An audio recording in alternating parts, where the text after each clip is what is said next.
Hello again, and welcome to the second Flower Parade devlog. These past 2 weeks have been both very productive and very unproductive. So here is the very fast time-lapse, sped up about 3,000 or so times of me working on the sprite for Addy.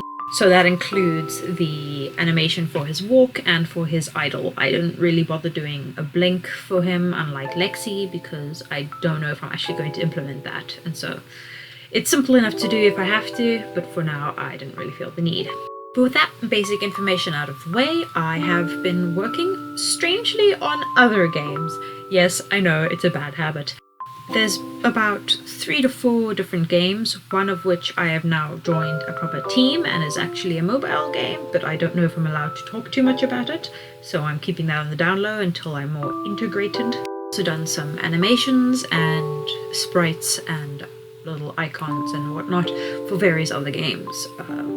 When those get further along, I will be sure to put them in the description and credits and whatever else you put these sort of things in.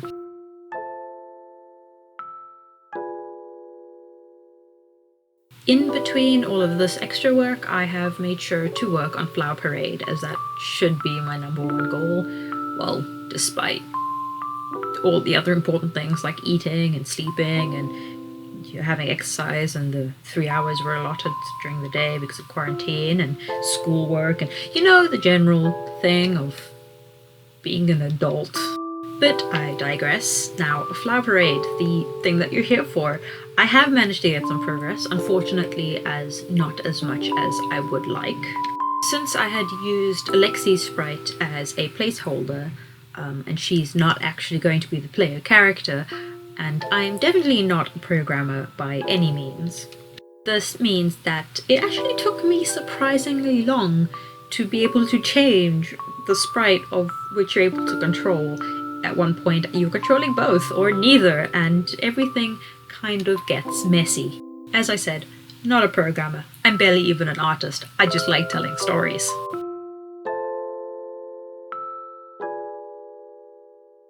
Before I really tried to get Addy to be the main player character, I just had to make sure the animations were working, get his assets into the actual game, all of that lovely stuff.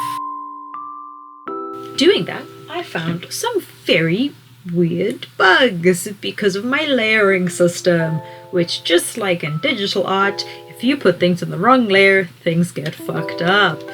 So after figuring out the useful thing of numbers and layers and numbering layers and layering numbers, I managed to fix that fairly easily, and then went on to the actual animation for Addy. I'm 100% sure there is most likely a better way of doing this, where you put the pictures in and it automatically checks what the numbers are, and it does the animation for you because you've done it once before.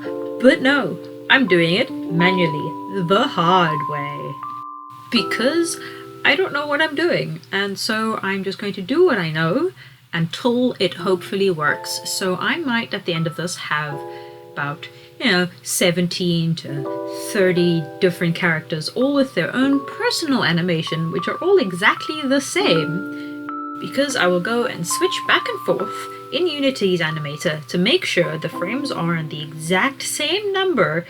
I should probably just write it down, to be honest. I never said I was smart.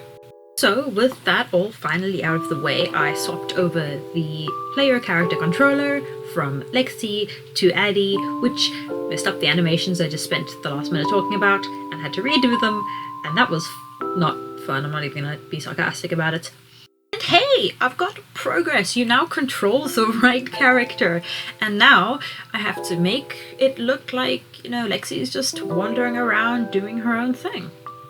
And surely making an AI to just move left and right in a somewhat random, meandering manner shouldn't be difficult, right?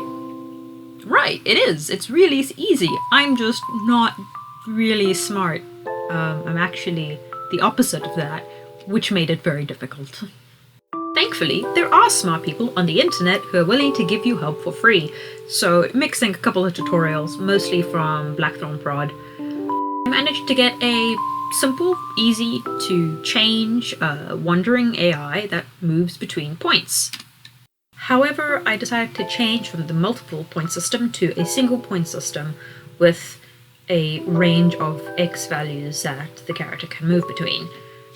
This should mean I can implement scenes with different widths without any issues.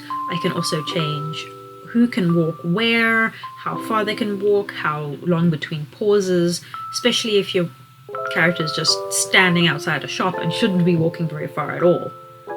And hey, look at that! I've got some progress. Lexi moves back and forth randomly, takes a pause, and then moves to her next spot. She does, however, float across the ground, which is not exactly ideal if you want to have a more realistic approach instead of making her seem like a spectre of the night. Surely it would be simple to just swap over the animations. I was wrong. It was not.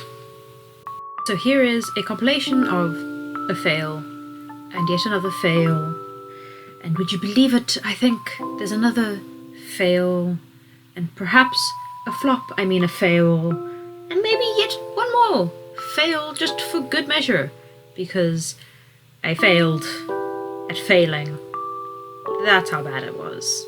So, I didn't do too well. Let's just put it like that.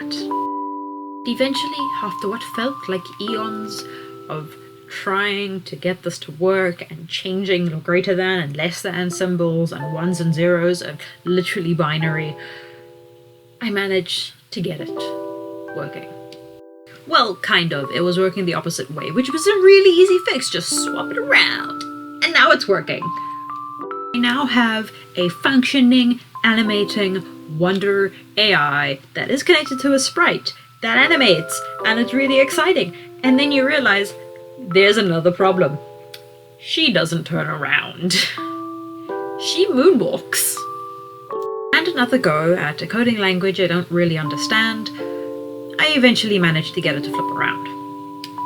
Unfortunately, this did take quite some time, and since I wanted to get a video out sometime this week before 2 weeks turned to 4 weeks, I had to call it there. So that's my progress from the last 2 weeks. Not as much as I was hoping, but at least it's something. Thank you so much for watching this far. I really do appreciate it. I'm hoping to get a devlog out every second week.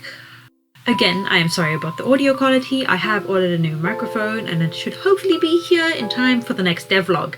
But until then, here is a video of a sleeping cat. Thank you, and I'll see you next time.